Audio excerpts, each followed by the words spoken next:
folks are responsible and responsive consultants, and then make recommendations based off of the criteria that we set up.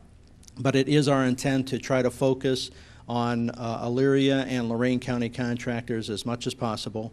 And to our extent that we're already recognizing that, I can say out of the box we're already there with making sure that they're there. As we get farther along in the process and as the building begins to take shape, we will have what's called a bidder interest meeting, and we will actually contact hundreds of contractors in and around the area to come to a meeting somewhere in the district to preview the project for them so that they understand what's coming up, so they can start clearing their plate so they can bid the project.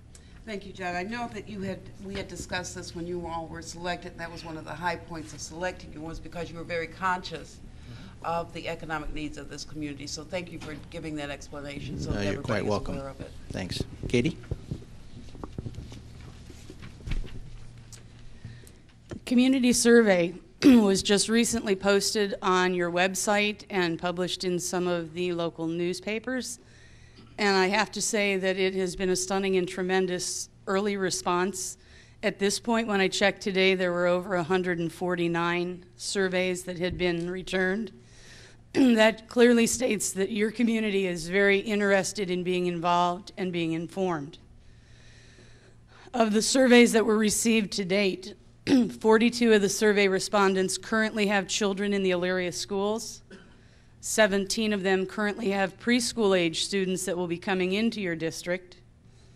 And the top 3 important aspects that they've identified in this project are safety, classroom space, and technology. These are the things that they consider to be the most important as we consider the plans for the building. Some of the areas of interest and concern to the community: they'd like to see drawings of the new school as they become available, and with the monthly meetings and the opportunities for you to see those, they'll also have those opportunities to get a look at how the building planning and construction is proceeding. They want to feel that their input is heard, and I can tell you that I've read through all of the input that's come back, looking for other hints and tidbits that go into planning a building that's responsive to students' needs and also to your community's needs.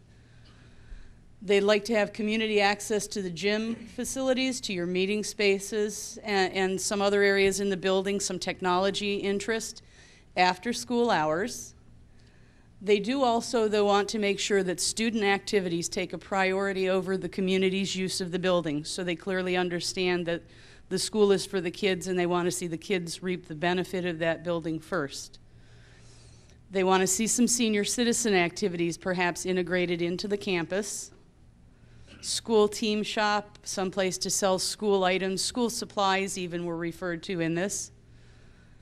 And creating partnerships with the library, the YMCA, healthcare, and other organizations. Down at the bottom, as I'm reading through them, every once in a while a quote catches my eye from one of the community members that has sent something in. And I like this. They said it's an opportunity to return to the glory days of support for our schools if safety and security accompany the project. Safety and security are some of the key concerns as we're designing those buildings. Staff surveys. Again, tremendous response. 126 members of your high school staff took the time to fill out a multi-page survey to provide us with some information. Some of their needs and concerns, you can see that top one mirrors your community. They're concerned for safety and security of the students in the campus. They're concerned about accessibility for all students, staff, and visitors to the building, that all areas are able to be accessed regardless of any physical challenge that a person may have. Location of special classes in high traffic areas of the building.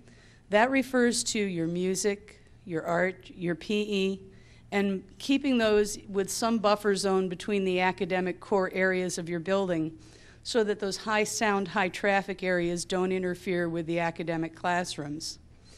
Lab and classroom space within the building.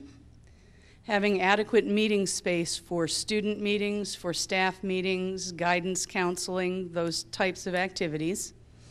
Storage, furniture, and equipment for the building, which are a part of the package. Having technology, particularly technology that's going to be responsive to the way that technology grows and evolves in the future.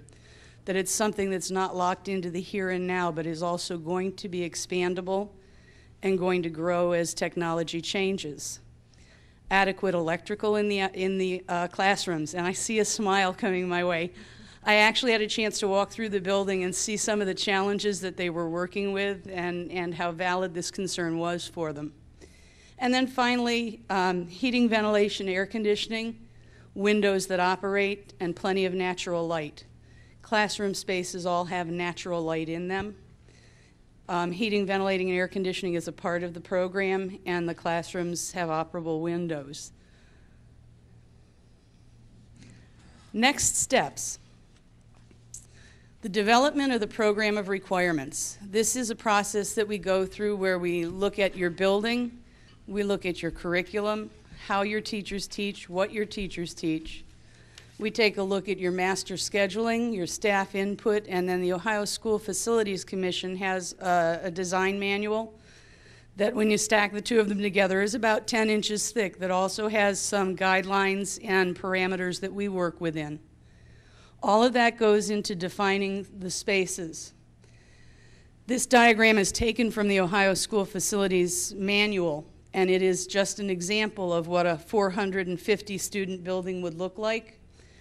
Basically, I put this up here for you so that you can see that we program 14 main areas. In addition to your academic space, we program special education, administrative, media center, visual arts, music, technology, business education, family consumer science, physical education, student dining, food service, custodial, and building services areas. Again, as I say, this is merely an example. The new Elyria High School will be approximately 287,000 square feet in total size, not including the new auditorium. These are examples of two of the areas that we program. You can see when we program academic core spaces, those are your classrooms, your science classrooms, prep areas for science, your teacher workrooms, project classrooms, and some multi-use rooms. When you look at food service, that's in the kitchen areas where we either program a warming kitchen. On a large campus, it's a full kitchen with your prep areas, your serving, your dry food storage, on down through your dietitian's office and locker areas. When this programming is complete, when we've gone through and attributed space to all of these different areas, we submit that to Regency, to the construction manager, and they do a compliance review to make sure that based on square footage, based on enrollment, we've met all of the criteria that we need to meet in programming your building. You'll have an opportunity to give it that final stamp of approval before it's sent to the Ohio School Facilities Commission for them to say, yes, this meets the criteria for this project that's funded through them. Once that's approved, then we move on to a schematic design phase of the project where actually that pencil starts to hit the paper and the building is going to start to take some shape.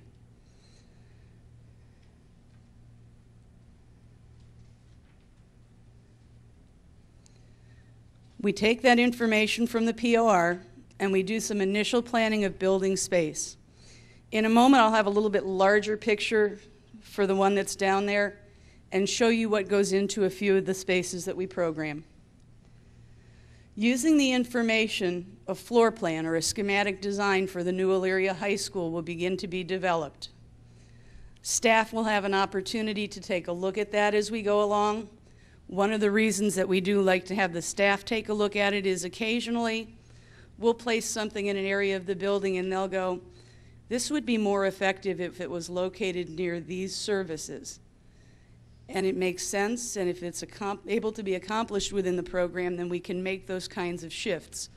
For example, placement of your clinic for your nursing services near your athletic facilities, near your special needs classrooms. Now I'm going to switch hands because I do have a laser pointer in my pocket here. I can multitask. This is that same diagram, again, taken from